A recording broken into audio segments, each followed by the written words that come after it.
The Arxan warships appeared without warning, their obsidian hulls absorbing sunlight like cosmic predators. Within hours, they had positioned themselves above every major city on Earth, their presence a silent declaration of power that needed no translation. Commander Sarah Chen stood in the UN Security Council chamber, her weathered hands steady as she adjusted the collar of her uniform. The chamber buzzed with barely contained panic as world leaders absorbed the Arxan's first contact package. "They're not here to destroy us," she announced, her voice cutting through the chaos. "They're here to uplift us, whether we want it or not." The holographic display at the center of the chamber showed the Arxan message in stark detail. Their civilization had spent millennia guiding primitive species toward what they considered proper development. Earth was their latest project. The Arxan Collective has determined that humanity requires immediate intervention. The alien text scrolled in multiple languages. "Your technological development has progressed without proper ethical frameworks. Your social structures lack necessary uniformity. Accept our guidance, and we will elevate your species to join galactic civilization." President Torres of the American Union stood, her face lined with concern. "And if we refuse?" "They'll force compliance," Chen replied, bringing up tactical displays showing the Arxan ship's positioning. "Their message makes it clear. They view resistance as proof of our primitive nature and justification for more direct methods." "Then we have no choice," the Chinese premier stated flatly. "Their technology is centuries beyond ours." Commander Chen allowed herself a slight smile. "That's what they think. And that's exactly why we're going to win." The chamber fell silent as she activated her secure tablet. The display shifted to show a global network of seemingly ordinary infrastructure: cell towers, weather satellites, power grids, and more. For the past 15 years, every major nation has been implementing the Prometheus Protocol. We knew first contact was inevitable. We just didn't know who would make it.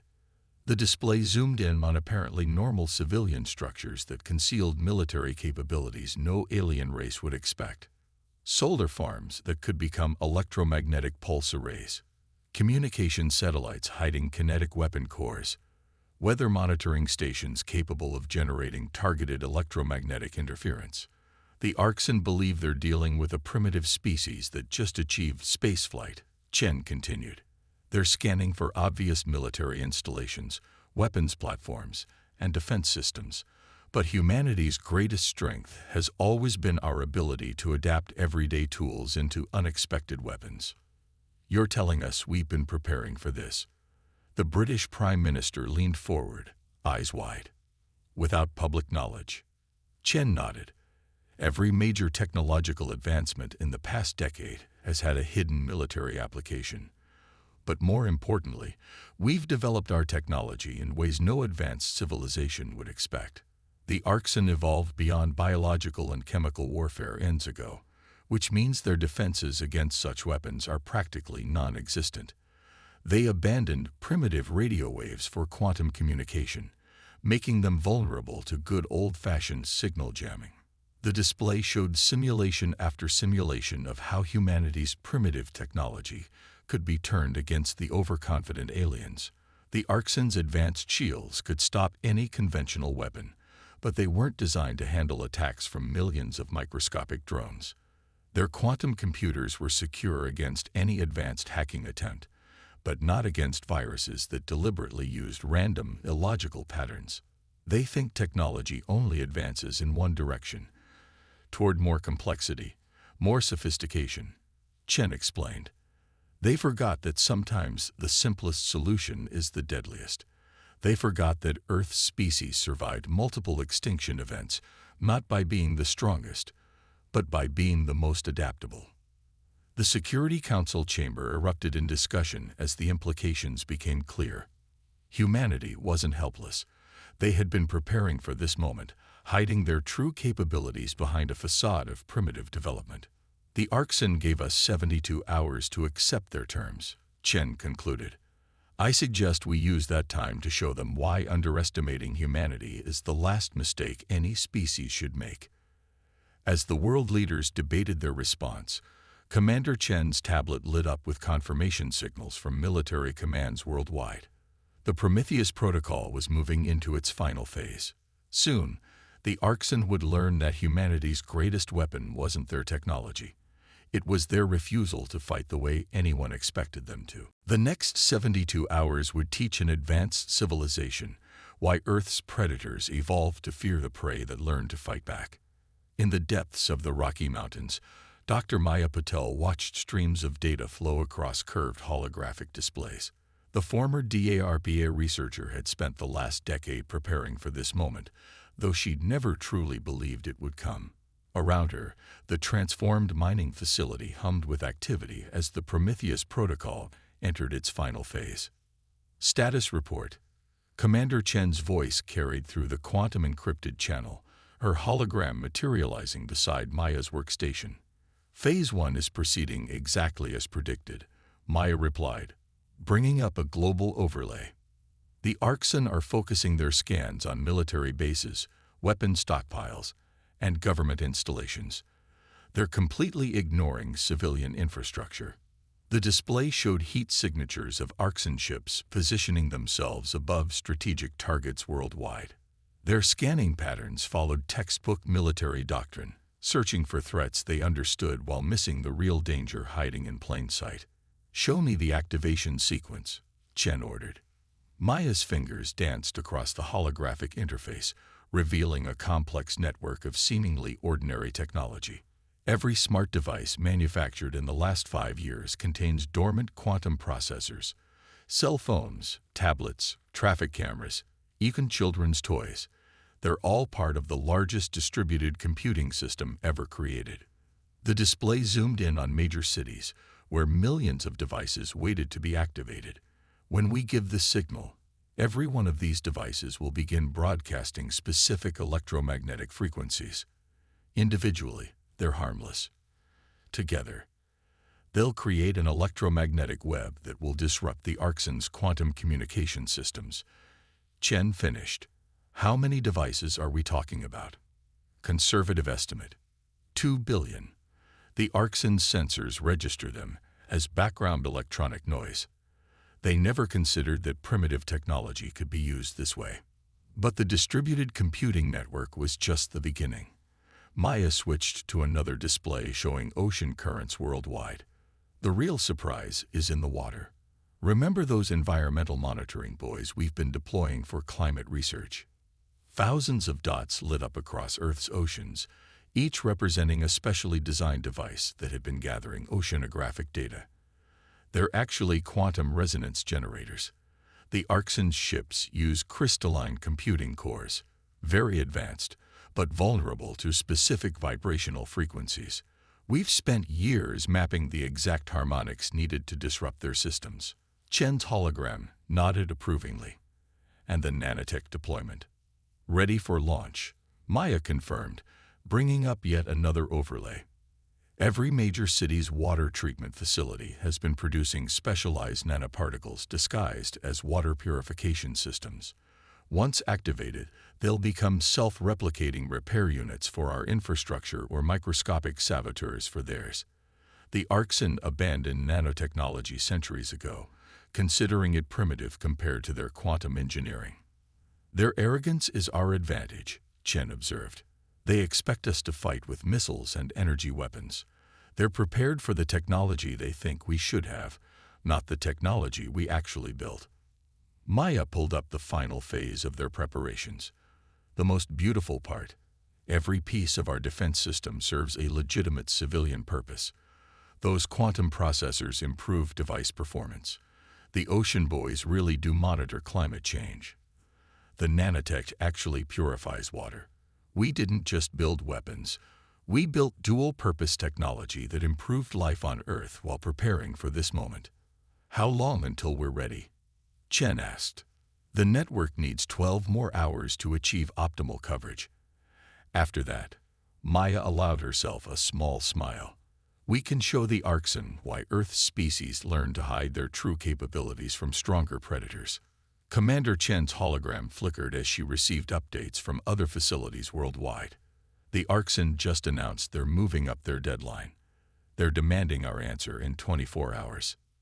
Perfect, Maya replied, her fingers already adjusting the activation sequences.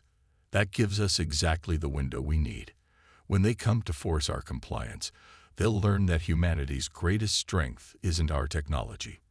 It's our ability to turn everything around us into an unexpected weapon. Above them, the Arxen ships continued their methodical scans, their crews confident in their technological superiority.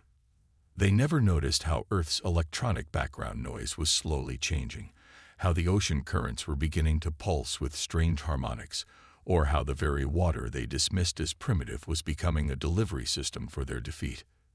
The next 24 hours would teach them why Earth's most dangerous predators were the ones that learned to hide in plain sight. Dr. Marcus Rodriguez hadn't slept in 36 hours, but adrenaline kept his fingers flying across holographic keyboards in the repurposed Silicon Valley data center.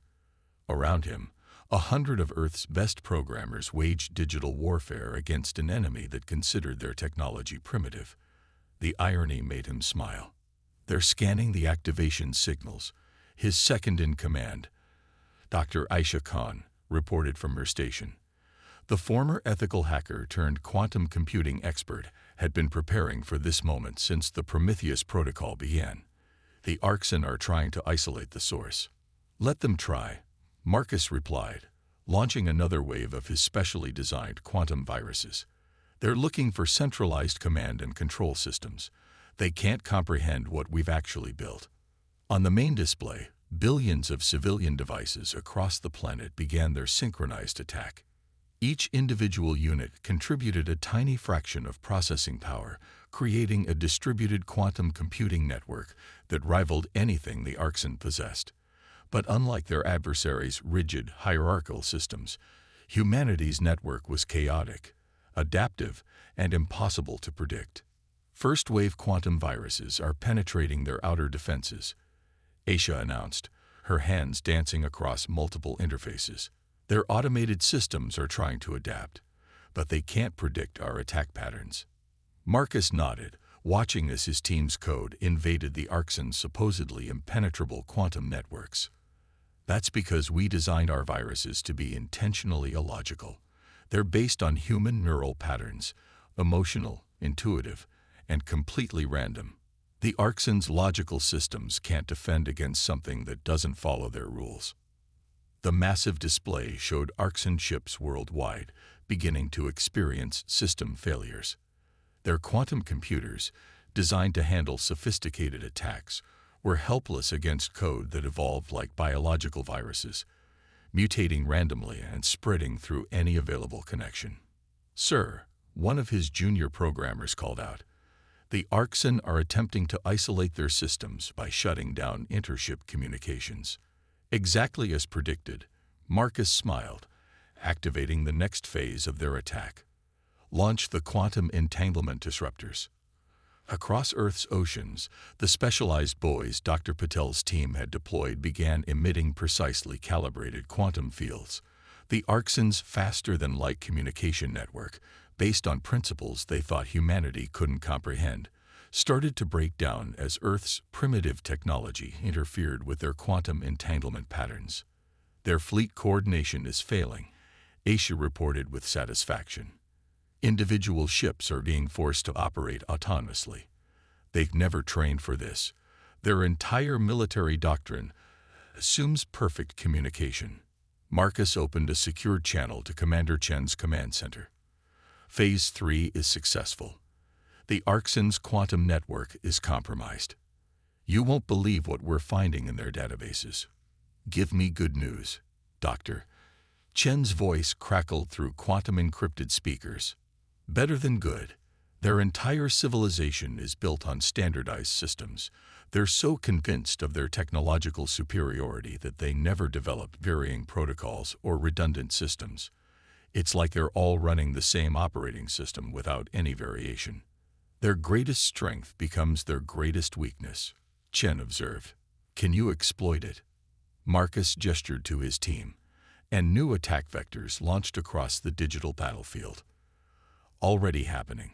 Remember the Stuxnet virus? We're using the same principle, but with quantum-aware code that mutates based on chaos theory.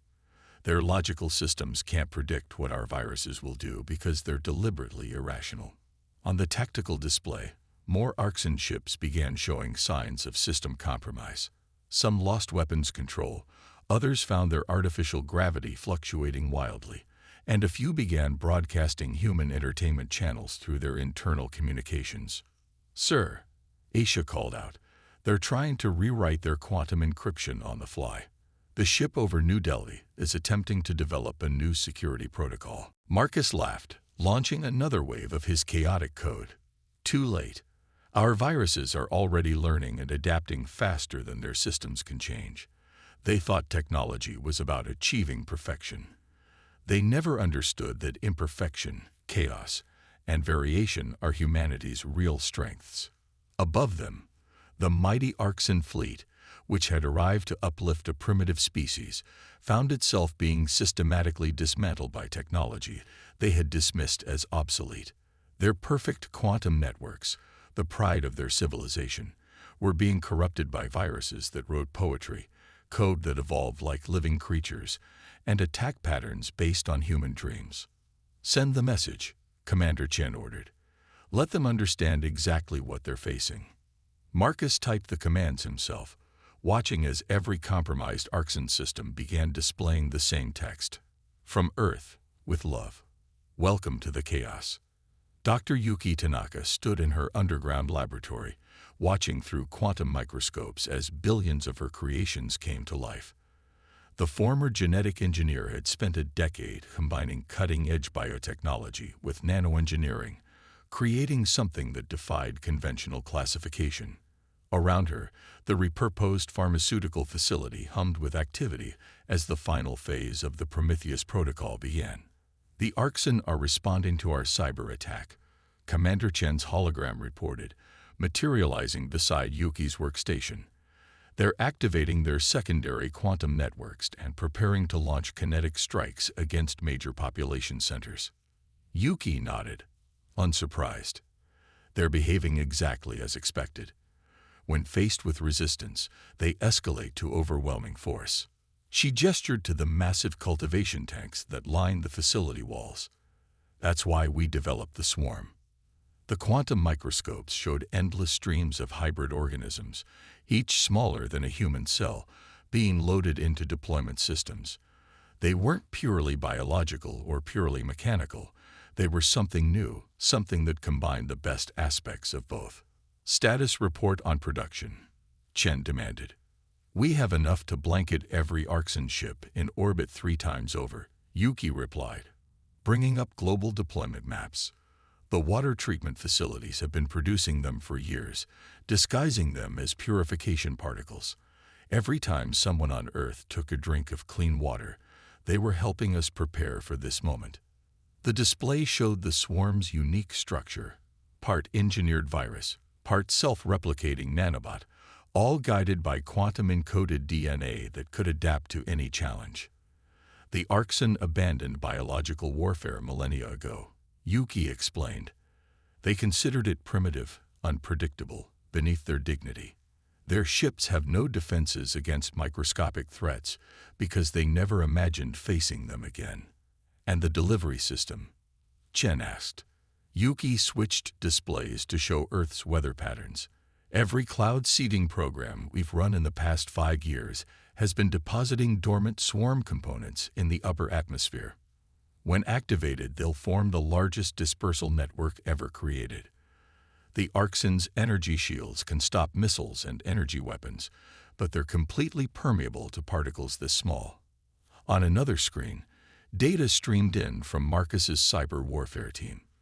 The Arxen ships were struggling to contain humanity's quantum viruses, their perfect systems corrupted by code that evolved faster than their defenses could adapt. Now they would face an enemy that combined digital and biological evolution into something entirely new.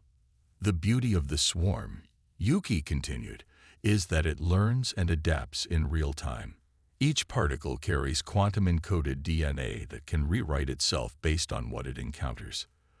The more the Arxen try to defend against it, the more it will evolve to overcome those defenses. Like Earth's immune system, Chen observed. Exactly. We took inspiration from how our planet's life evolved to survive multiple extinction events. The swarm doesn't just attack. It adapts, evolves, and becomes stronger with each generation. And it reproduces using the Arxen's own energy systems as fuel. Warning signals flashed across the displays as the Arxen ships began moving into attack positions, their weapon systems charged, preparing to demonstrate their power against a species that dared to resist. "They're about to fire," Chen reported. "Are we ready?" Yuki's fingers danced across her console, initiating the final deployment sequence. Around the world, water treatment plants, cloud seeding aircraft, and orbital dispersal systems prepared to release their microscopic cargo. "The Arxen think they're about to teach us a lesson about power," Yuki said, watching the countdown timer. "Instead, they're about to learn why Earth's most successful species aren't the biggest or strongest. They're the ones that learn to turn their environment itself into a weapon." Above them, the Arxen fleet prepared to fire, their crews confident in their technological superiority. They never noticed the slight change in atmospheric composition, the barely detectable shift in local weather patterns, or the microscopic particles that began drifting toward their hulls. "Launch the swarm," Commander Chen ordered. Yuki pressed the final command sequence, and across the planet, humanity's ultimate defense system activated. Billions of hybrid organisms, each combining the best of biological and mechanical evolution, rose into the sky like an invisible tide. From the smallest virus to the largest predator, Yuki murmured, watching her creations begin their work. Every species on Earth learned the same lesson. Survival isn't about being the strongest. It's about being impossible to predict, impossible to stop, and impossible to defeat completely. The Arxen were about to learn this lesson the hard way. Commander Sarah Chen stood in the Global Command Center, watching as humanity's multi-layered defense strategy unfolded across every display. The Arxen fleet hung in orbit like artificial stars, their weapon systems charging for what they intended to be a decisive strike against Earth's resistance. They never realized they were already surrounded by an invisible web of humanity's making. "All systems are go," Dr. Rodriguez reported through the quantum-encrypted channel. "Our viruses have compromised 60% of their fleet's computing systems. The remaining ships are trying to isolate themselves, but that's just making them more vulnerable to individual attacks." "The swarm has achieved optimal dispersal patterns," Dr. Tanaka added from her laboratory. "First contact with Arxen hull surfaces confirmed. They're attempting to activate their energy shields at maximum power, but that's only accelerating the swarm's reproduction rate." "And our ocean-based quantum disruptors?" Chen asked. "Operating at full capacity," Dr. Patel confirmed. "The harmonic resonance is already causing structural stress in their crystalline computing cores. Combined with the swarm's infiltration and our cyber attacks, their entire command and control structure is beginning to fracture." The main display showed the Arxen flagship, a massive vessel that dwarfed everything around it, preparing to fire its main weapon. The energy buildup was visible even to civilian telescopes, a deliberate show of force meant to cow humanity into submission. "They're still following standard military doctrine," Chen observed. "When faced with unexpected resistance, demonstrate overwhelming power to force compliance. They haven't learned anything." The flagship's weapon discharge, a beam of pure energy that could have split a continent, but it never reached Earth's surface. The network of quantum-modified satellites, disguised as ordinary communication hardware, activated their electromagnetic fields in perfect synchronization. The energy beam dispersed into harmless light, creating spectacular auroras across the sky. "Send the message," Chen ordered. "All channels, all frequencies, including their compromised internal communications." Her voice carried across every Arxen ship, transmitted through their own systems now infected with humanity's quantum viruses. "This is Commander Chen of Earth's Defense Force. Your demonstration has failed. Your weapons cannot reach us.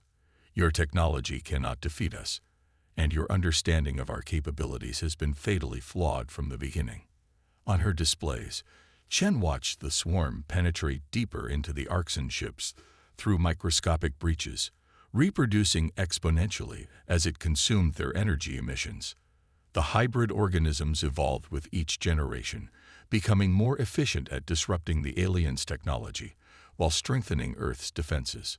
"You came to uplift what you considered a primitive species," she continued. "You never asked why Earth's life forms survived multiple extinction events. You never wondered why our technology developed differently from yours. You never considered that what you saw as primitive might be deliberately deceptive." The Arxen flagship's crystalline hull began to show signs of stress, microscopic fractures spreading as the quantum resonance from Earth's oceans matched its natural frequencies. Their perfect formation began to break apart as ship after ship lost coordination with their fleet network. "Humanity didn't survive and evolve by being the strongest," Chen declared. "We survived by being adaptable, unpredictable, and impossible to fully suppress. Every piece of technology you dismissed as primitive was designed to work together in ways your rigid, hierarchical thinking couldn't imagine." Across Earth's surface, billions of ordinary devices continued their coordinated quantum attack, overwhelming the Arxen's logical systems with code that evolved like living organisms. The swarm multiplied through their ship systems, turning their own energy against them. And the oceans pulsed with frequencies that made their advanced technology shake itself apart. "This is your final warning," Chen announced. "Withdraw your forces, or we will demonstrate exactly why Earth's predators learned to fear the prey that learned to think differently." The Arxen response came not in words but in action. Ship after ship began powering down their weapons, their crews finally understanding the true nature of the species they had underestimated. The flagship, its perfect crystalline form now webbed with fractures, initiated emergency protocols to prevent complete systems failure. "They're retreating," Dr. Rodriguez reported with satisfaction. "Our quantum viruses are downloading their entire technological database as they withdraw. Everything they thought we weren't ready to know is now ours." "And the swarm?" Chen asked. "Returning to dormant state," Dr. Tanaka confirmed. "Ready to reactivate if needed, but now evolved with complete understanding of Arxen technology. Any future attempts to attack Earth will face an even more effective defense." As the alien fleet limped away from Earth orbit, Commander Chen allowed herself a small smile. "Send one final message to their retreating ships. Through every compromised system, every infected channel, humanity's last words reached the Arxen fleet. Remember this day. Remember why Earth's species learned to hide their true capabilities. And remember that technology isn't about achieving perfection. It's about being impossible to predict, impossible to control, and impossible to defeat completely." The Arxen ships vanished into faster-than-light travel, leaving behind a planet they had gravely underestimated. Earth's first contact had become a lesson in evolution, not just of technology or biology, but of thinking itself. The galaxy's oldest civilization had learned why humanity's greatest strength wasn't in their weapons or their technology, but in their ability to combine the primitive and the advanced in ways that no one else could imagine.